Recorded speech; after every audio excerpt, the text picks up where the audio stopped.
Occupational therapy and research, how do they correlate?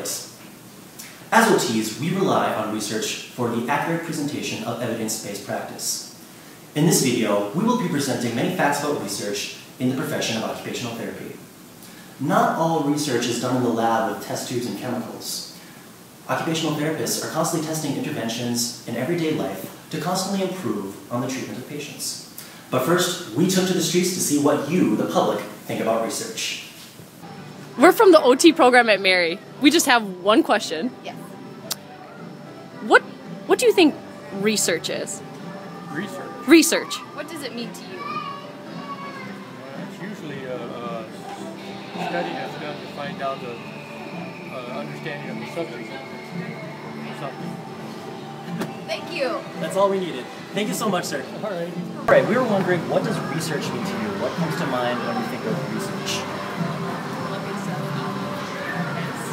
So research in like medicine and stuff, and research for like education is like looking stuff up and kind of finding more knowledge? Yeah.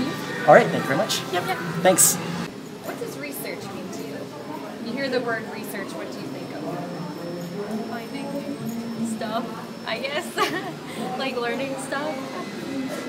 Hi, I'm just here to ask you what you think research is all about. What do you think of when you think of the word research? Makes me want to cry. What? It's pretty bad. Research is pretty bad? Yeah. Research is using science to inform practice. Nice. Hey, we're just talking to Colin here about what he thinks about research. Colin, what do you think research is? Like homework?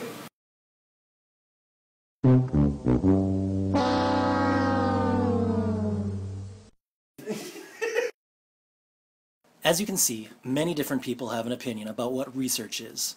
Research in occupational therapy identifies 6 major research goals and priorities. The first one being assessment measurement, which helps gauge new assessments' validity and reliability.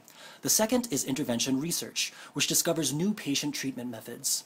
The third is basic research, which explores physiological and psychological occupational models. The fourth is translational research, which examines the effectiveness of OT interventions and novel medical therapies.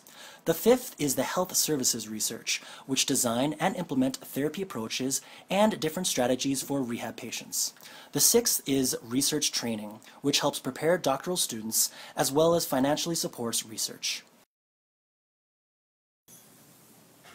Researchers are employed in a number of settings. These include hospitals, universities, laboratories, and other patient practice areas.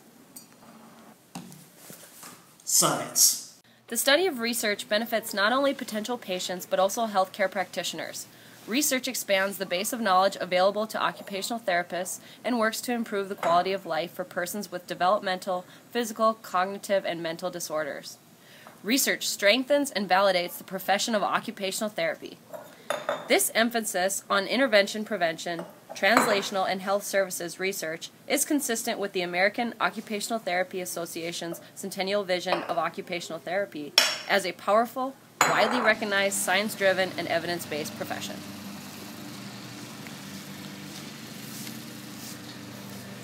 By testing different interventions, researchers can support client participation in various contexts. This can be accomplished by using an experimental model. Clinical trials divide patients into experimental and control groups, the results of which reveal the efficacy of treatments. Hey guys, well thanks for tuning in to our video. We hope you learned a little bit more about research and how it deals with occupational therapy and helps the profession as a whole. Occupational therapy and research. You can't have one without the other.